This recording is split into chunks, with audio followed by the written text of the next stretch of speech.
baadhi ya viongozi wakuu, na swala kuu ilikuwa ni kujadiliana kuhusiana na nyongeza ya mishahara, na amekuwa akishinikiza serikali iweze kuongeza nyongeza ya mishahara kwa asilimia 23.4. Kwa hivyo ni swala ambalo tutakuwa tunalisubiria iwapo wito huo utakuwa inaitikiwa na kiongozi wa taifa baada ya Atuoli kuweza kuangazia zaidi kuboresha mazingira ya kazi na kuweza kuhakikisha kwamba pesa inaingia mfukoni ya wafanyikazi.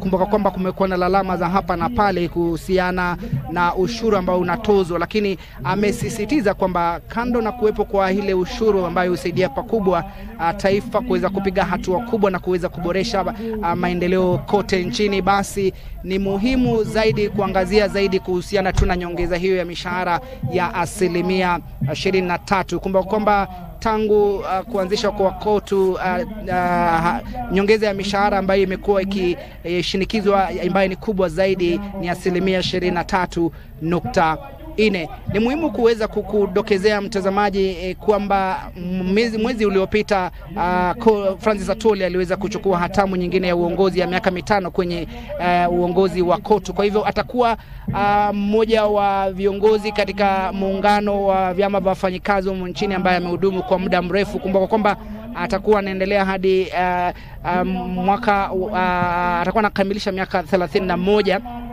Sasa amehudumu kwa miaka 25 katika huduma hii au shirika hili la vyama vya wafanyikazi nchini KOTU.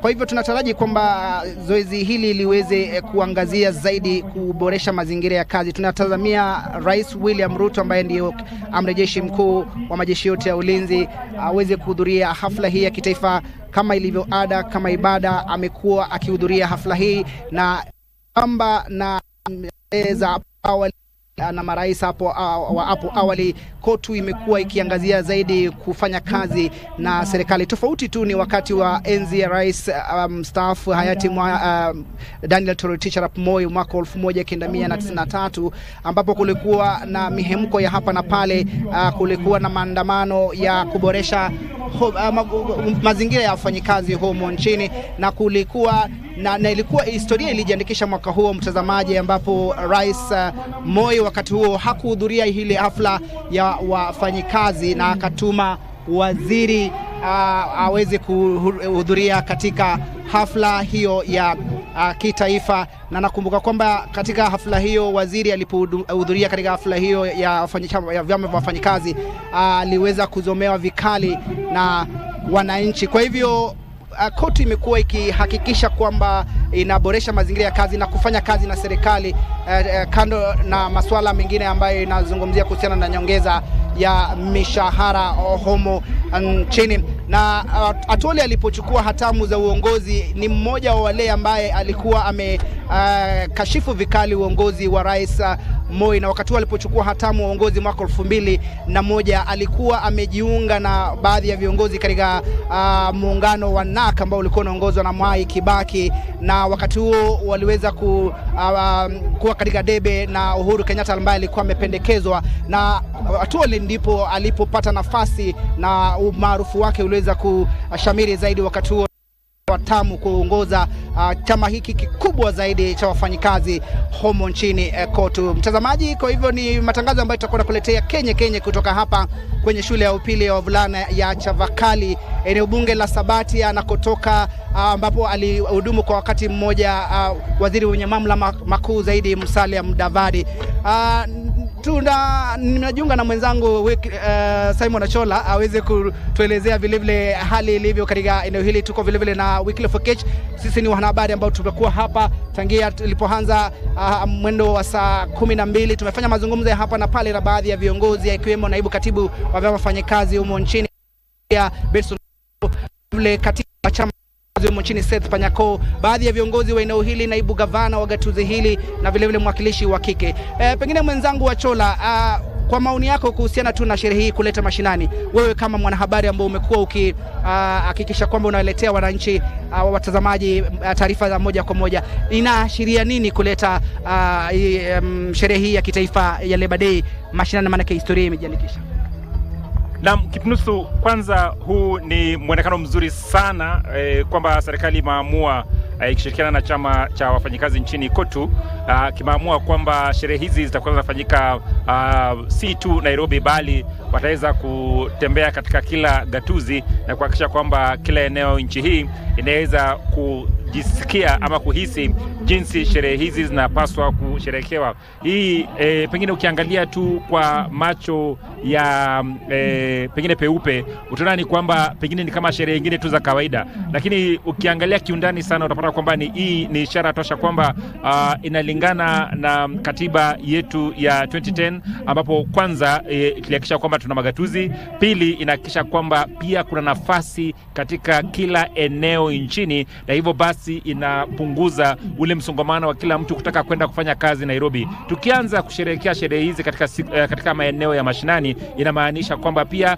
kuna wafanyikazi katika maeneo ya mashinani, na si lazima uende Nairobi ndio uweze kupata, ama uende katika miji mikuu ndio uweze kupata kazi ama kuweza kufanya kazi na kuonekana kwamba unafanya kazi. Lakini cha msingi ni kwamba pia inatakikana kwamba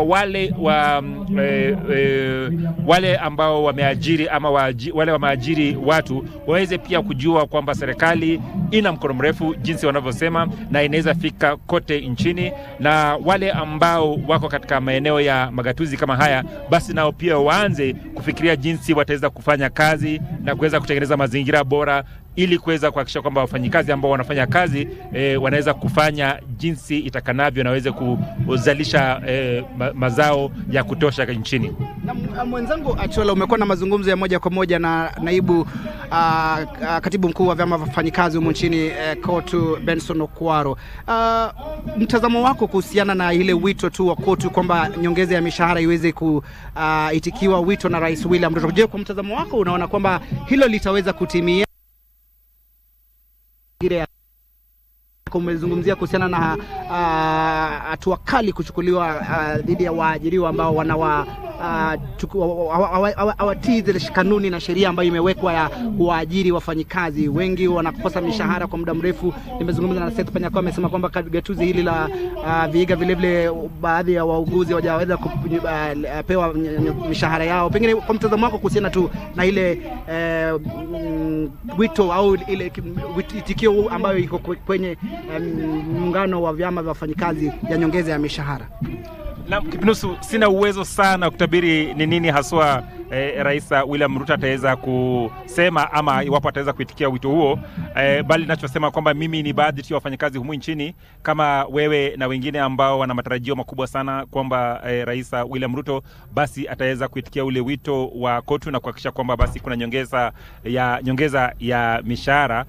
Kumbuka kwamba hali ya uchumi imezidi kupanda, kumbuka kwamba pia mahitaji yamezidi kuwa mengi, na iwapo basi Rais William Ruto ataweza kuitikia wito ule, bila shaka itakuwa ni ishara mzuri sana. Lakini pia turejelee tu mambo ya msingi ambayo yamezungumziwa na naibu katibu wa KOTU nchini Benson Okwaro, ambaye pia ni katibu mkuu wa chama cha wafanyikazi ambao wanahusika na mambo ya mawasiliano, yani Communication Workers Union, ambaye alisema kwamba mwaka uliopita wameweza kufanya mengi sana na kuhakikisha kwamba basi hali ya ama mazingira ya kazi